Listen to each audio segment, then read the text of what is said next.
Salam sejahtera buat seluruh warga bangsa. Ketika mendengarkan wawancara Jaksa Agung Bapak ST Burhanuddin di podcastnya Deddy Corbuzier, kita ada sedikit semacam pengharapan yang tentu kita harapkan itu bisa dilaksanakan dalam proses carut marutnya pemerintahan, dalam proses negara yang menurut saya itu dalam keadaan kritis, terutama dari sisi penegakan hukum dan perekonomian tentunya. Peristiwa-peristiwa hukum yang terjadi di negara kita ini umumnya terjadi karena kasus-kasus korupsi. Jadi kasus-kasus korupsi ini memang sangat mengkhawatirkan kita. Jangan-jangan para koruptor ini sebetulnya mereka sudah punya kekuatan atau bahkan mungkin sedang menyusun kekuatan sendiri ketika para penegak hukum berusaha untuk menyidik, menyelidiki, bahkan mungkin menuntut mereka. Jadi sudah pastilah ada perlawanan-perlawanan yang dilakukan ketika kenyamanan mereka terganggu. Nah, dari sinilah sebetulnya kita sangat berharap kepada negara jangan sampai kalah dengan para koruptor ini, karena uang-uang yang dikorupsi itu betul-betul memang sudah di luar dari akal sehat kita lah begitu. Kalau dulu kita masih mendengarkan orang-orang korupsi, baik itu perusahaan-perusahaan BUMN di kementerian dan lain-lain, itu mungkin hitungannya miliar, ya bahkan mungkin paling banyak itu ya 10 miliar, 20 miliar seperti itu ya. Kalaupun ada korupsi 100 miliar itu satu-satu lah kita dengar. Tapi kalau sekarang ini rasanya kita kalau mendengarkan korupsi 1 triliun itu sudah hal yang kecil. Kita mendengarkan korupsi sekarang ini ya ratusan triliun sampai ribuan triliun.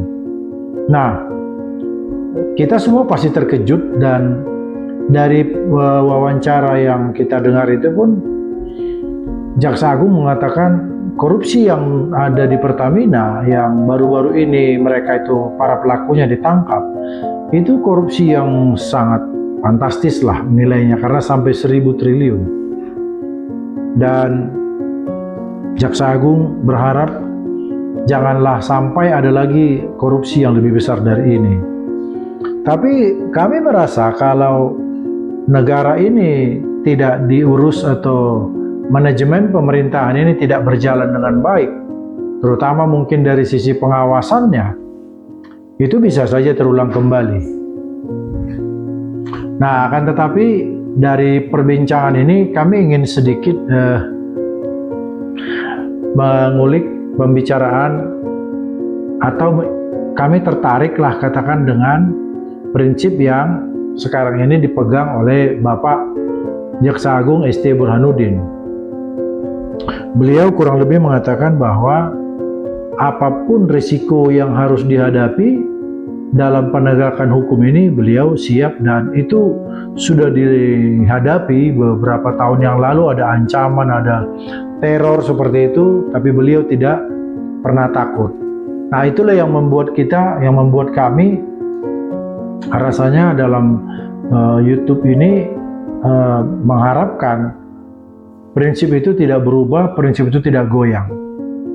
Dan tentu kita berharap kepada Bapak Prabowo untuk memilih orang-orang yang punya keberanian, punya kejujuran, punya track record yang bersih tentunya, untuk bisa menegakkan hukum itu. Jadi sebagaimana yang disampaikan oleh Bapak Jaksa Agung, bahwa untuk membersihkan institusinya itu ya paling tidak pemimpinnya dulu menjadi tauladan.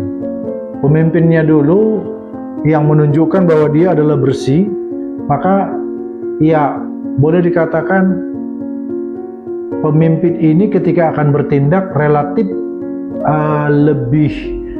lebih mulus, tidak mendapatkan halangan, karena anak buahnya tentu akan takut melihat sosok dari pemimpinnya. Itu yang bagi kami menarik pernyataan dari Bapak Jaksa Agung itu. Nah, kemudian dalam perbincangan itu sempat ditanyakan apakah akan berani menuntut para koruptor ini dengan hukuman yang tinggi seperti itu. Dan dikatakan oleh Bapak Jaksa Agung, mereka berani menuntut hukuman mati terhadap koruptor. Ya tentu yang kita harapkan koruptor besar ini yang sekarang sudah sedang dalam tahap pemeriksaan, bahkan mungkin kalau tidak terlalu lama lagi bisa digulirkan perkaranya ke pengadilan. Yang kita harapkan tentu Jaksa Agung memerintahkan anak buahnya yang menyidangkan perkara ini untuk berani menuntut para tersangka ini dengan tuntutan hukuman mati. Karena ternyata ada kasus yang pernah mereka tangani, yaitu kasus Asabri dan kasus asuransi Jiwasraya. Ternyata itu tersangkanya Beni Cokro dan Heru Hidayat itu dituntut hukuman mati. Akan tetapi memang vonis yang dikeluarkan hakim itu berbeda, justru dikatakan vonisnya nihil. Nah, kita sendiri bingung pertimbangannya apa sehingga vonisnya itu nihil. Tetapi terlepas dari itu mungkin punya bahasan tersendiri.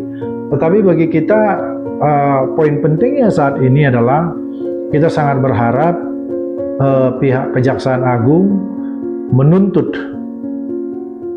tuntutan yang sangat maksimal terhadap korupsi di Pertamina ini yang mencapai 1.000 triliun. Itu pertama. Yang kedua, mungkin harapan kita tentunya bisa disidik orang-orang yang terlibat di dalamnya, ya termasuk misalnya kalau mungkin ada pejabat juga di situ, karena kita merasa perbuatan seperti itu dengan uang yang begitu besar, rasanya itu tidak main sendiri. Artinya tidak main sendiri di situ bukan hanya di level-level menengah saja, apalagi level bawah. Pastilah ada aktor intelektualnya juga mungkin di atas. Nah, itulah yang kita harapkan agar itu bisa dikembangkan pemeriksaannya dan penyelidikannya, bahkan ke penyidikannya. Jadi karena memang sekarang ini kita hampir setiap hari mendengarkan tertangkapnya orang-orang yang korupsi, sehingga kadang-kadang muncul juga rasa tidak percaya, rasa putus pengharapan dari kita masyarakat. Oleh karena itu, kepada bapak-bapak yang menjabat, bapak-bapak yang menjadi pengambil keputusan, berikanlah sedikit harapan bagi kami, masyarakat ini, supaya tidak saling curiga terus. Karena memang kalau ini yang terjadi, jangan kita disalahkan kalau kita akhirnya mencurigai siapapun. Karena kadang-kadang kita merasa orang-orang yang ditugasi untuk memberantas itu ternyata mereka bisa bekerja sama juga. Seperti itu. Jadi itulah harapan kami yang sebagai warga masyarakat sangat berharap agar penegakan hukum kita bisa berjalan dengan maksimal. Terima kasih.